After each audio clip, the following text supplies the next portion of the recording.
রাজারহাটে স্বামীহারা এক অসহায় মহিলাকে ধর্ষণের ঘটনা।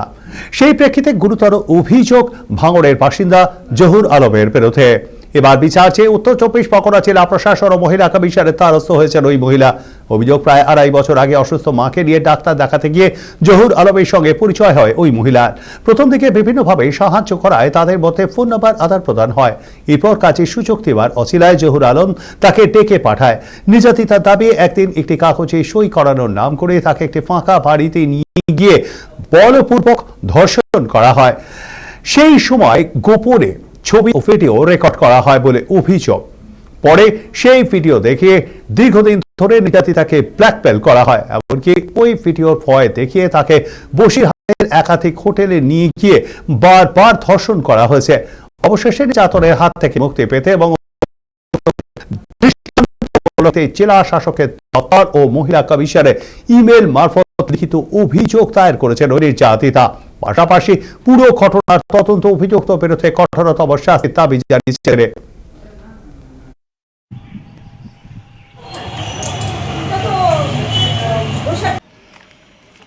আমি বিধবা, আমার স্বামী নেই, আমার ছেলে মেয়ে আছে। আমার মায়ের অসুস্থতা, মানে খুব অসুস্থতার কারণে চিকিৎসা করানোর জন্য আমার ওই ভাঙড় শিশু হসপিটালে গিয়েছিলাম। ওখানে ওই জহুর আলমের সঙ্গে আমার পরিচয় হয়। ওখানে উনি ফোন নাম্বার নেয়, ফোনে কথা বলতে থাকে যে আমার সহযোগিতা করবে। ফোনে এইভাবে কথা হয়, ভালোভাবেই কথা হয়। একদিন উনি কথা বলতে বলতে একদিন ফোনে উনি আমার ওই ভাঙড়ে কাঁঠালিয়া তে আমাকে আসতে বলল। ওখানে একজনের বাড়িতে নিয়ে গিয়ে আমাকে কিছু কাগজ, বিশেষ করে আমি লেখাপড়া জানি না, আমার কিছু কাগজে উনি সই করে নেয়। তারপরে একজনের বাড়িতে নিয়ে গিয়ে আমার ইচ্ছার বিরুদ্ধে উনি আমাকে ধর্ষণ করেছে।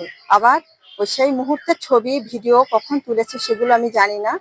তো আমি বাড়ি গিয়েছিলাম, বাড়ি যাওয়ার পরে আমার আর ওনার কথা শুনছি না বলে এবার ওই ভিডিও ছবি মাধ্যমে আমাকে বারবার ভয় হুমকি দেখাচ্ছে যে ওনার কথা মতো না আসলে, না গেলে আমার এই ভিডিওগুলো আমার বাড়িতে সবাইকে দেখাবে, ভাইরাল করে দেবে। বসিরহাট শহর থেকে প্রত্যেক বিধাননগর, প্রত্যেক মানে হারোয়া থানা, বসিরহাট থানা, সোনাপুকুর, শঙ্করপুর গ্রাম পঞ্চায়েত, প্রত্যেক কমিশনার, মহিলা কমিশনার, প্রত্যেক জায়গাতে আমি জানিয়েছি।